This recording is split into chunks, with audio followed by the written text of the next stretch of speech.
बौद्ध वनखंड अंतर्गत कंटामाला ranger Narayan Prasad section समकुबा ग्रामवासी बाघ आतंक भयभीत हो पड़ी। आमर ये जंगल के 5 दिन हेन बाघ पटे आसी आसिक ये बहुत उत्पात करुच्ची आमे घर बाहरी भी नहीं पार्बा। गत 2 दिन 3 दिन है यही अंचल बाघर पाद चिन्ह देखा मिली। प्रतिदिन गाँव जंगल को जाउथुवा गाई गोरु हजुथुवा देखि ग्रामवासी और गाई जगुळे माने जंगल को खोजिया पई जाइथिले।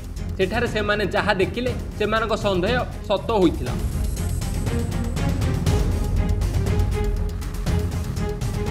जंगल रे गोरु गाई मृतदेहर अवशेष और बाघर स्पष्ट पाद चिन्ह देखा मिलता।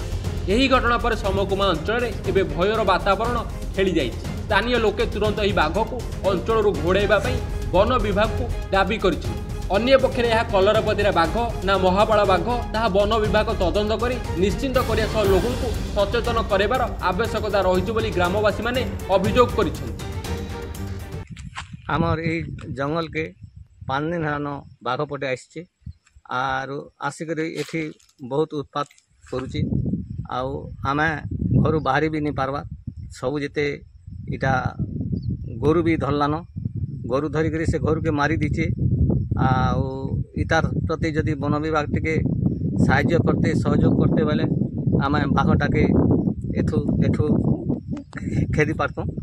तेणुक वन विभाग के मोर अभियोग आमर गाँववासी अभियोग से बाघ केन्द्रिक वन विभाग सियाड़े बाहर करदेला आम उपकृत है। माकड़ भी खाई सारी माकड़ भी खाई छेल दीपट भी खाई लीचे आरु घर तो कुगिया भोग लागुचे नहीं आसे बार जंगल के काट खुट खोणे भी इना गोरु भी खाई पटी।